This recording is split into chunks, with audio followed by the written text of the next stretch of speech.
this tutorial today I'm going to be showing you how to create the coolest galaxy themed tumbler cup using epoxy resin that glows in the dark.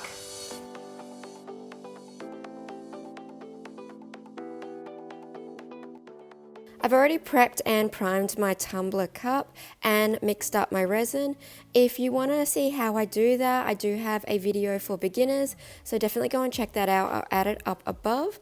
And in my resin, I'm just adding this sparkle powder and a little bit of black glitter. So this sparkle powder is called abalone shell, and it's literally just like a sparkly mica.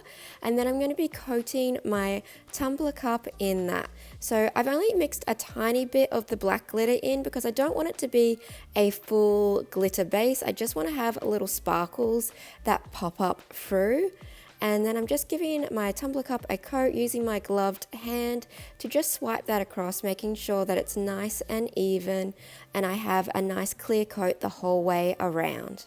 For a cup this size, 30 mils of resin is plenty.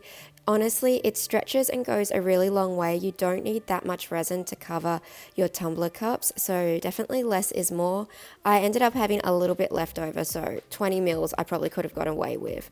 Now, in a little bit of resin that I put to one side, I'm going to be mixing this Just Resin Chameleon pigment in.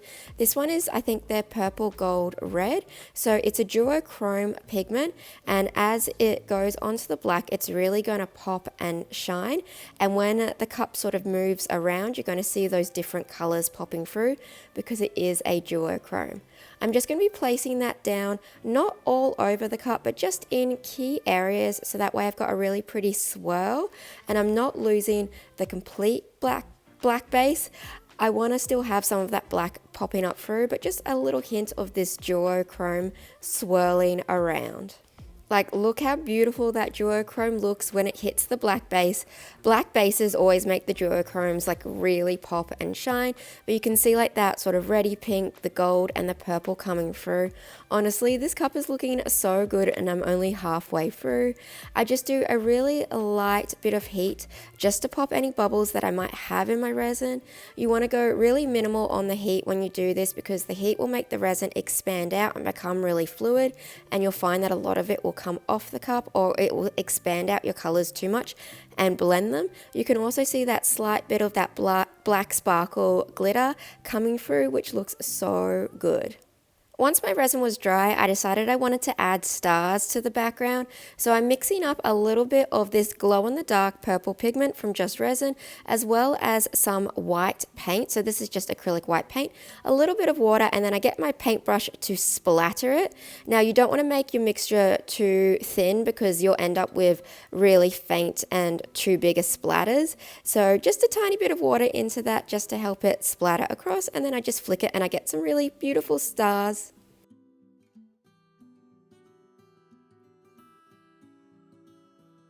With some holographic silver glitter and a little bit of Mod Podge, I just mixed that up together, and then I grabbed a paintbrush and I just started to pick a few select stars to add that to, just so some of them are a little bit sparkly and shine a little bit brighter coming through the next layer of resin that I'm going to be adding on top. So I'm not doing this to every single one, but just to a select few. Honestly, it's going to be such a fine detail that you probably won't really notice until you look closer at the cup. But I love adding like all of these small details because I think it just takes your piece to the next level. So just adding a little bit of glitter. It's a very, very small, minute detail, and only some of them are going to have a little bit of a sparkle. Once the glitter stars had set, then it's time to add the second layer of resin to this galaxy cup. I'm using a few different colors. This one is Pretty Periwinkle, and it's from a brand called Resin Art, where they spell the resin with a Z instead of an S.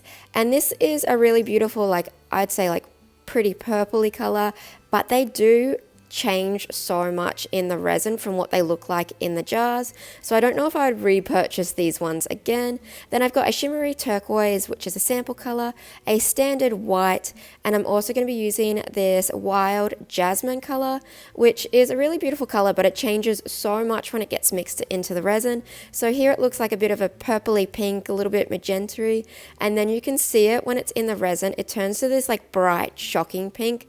Looks completely different to how it actually looks in the jar.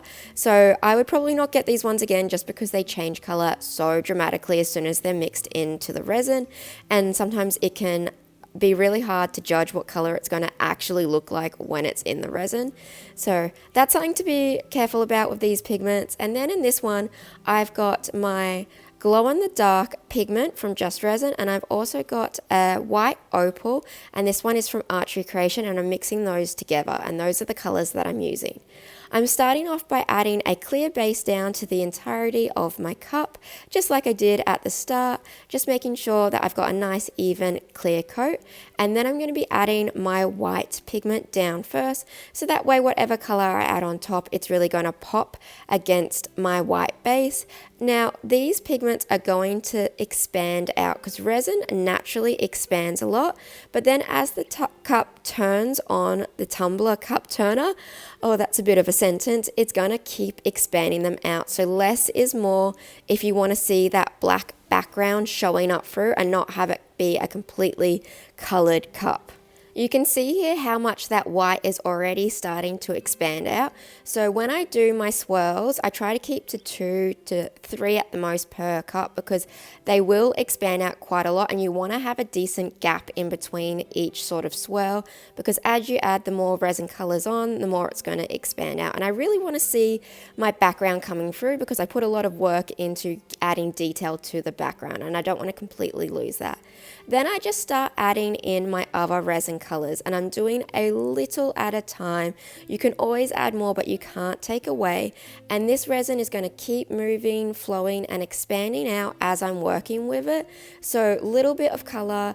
I've added a bit of turquoise. I'm going to add a bit of that purple and then a bit of the pink, just in key areas. It doesn't have to be the whole way around, just as sort of highlights, because I know it can sometimes overtake and overpower, and then I'm going to lose a lot of detail.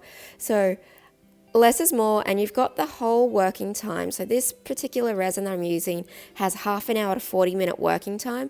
So during that working time, it's got all of that time to flow and move. And especially when I add some heat to pop any of the bubbles that I've mixed in, that's really going to expand out that resin and change that pattern. And as it keeps rotating and turning around, it's going to keep moving. So you've got a lot of time to work with this. Don't feel like you have to rush through this part. You can really take your time. You can stop, you can watch it, see what it does, give it 5 minutes, add some more, see what happens. But you can see I'm doing very, very small amounts of color, just using my paddle pop stick and adding them into key places. Once I'm happy with how my colors are looking, I'm just going to add a little bit of heat. This is just to pop any bubbles that I might have in the resin. I'm using a blowtorch instead of a heat gun because a heat gun blows air and it's going to then start to move the colors too much. But I'm just doing a really, really light amount because it will affect how my patterns are created. And then I just let it move around on the tumbler cup. Just keep an eye on it. Sometimes I'll drag my finger through it just so I can create some more effects and patterns, but just so that way I get a cup that I'm happy with, and I'm trying not to overwork it because it's so easy to do so. I also hope the glare from this cup hasn't been too much. I was trying to get camera angles that didn't really show the glare, but when you work with black and resin, it reflects everything, so it's really hard to film and it's hard for my camera to focus on. But this is what the tumbler cup looks like finished. I'm so happy with it. I think it looks awesome and it looks like such a cool galaxy. But you can see this here. This is what that periwinkle, that pretty periwinkle color was. So that's what it looks like in the container, and then that's what it looks like in the resin once it sets. I feel like it's kind of turned a little bit more electric blue than necessarily purple.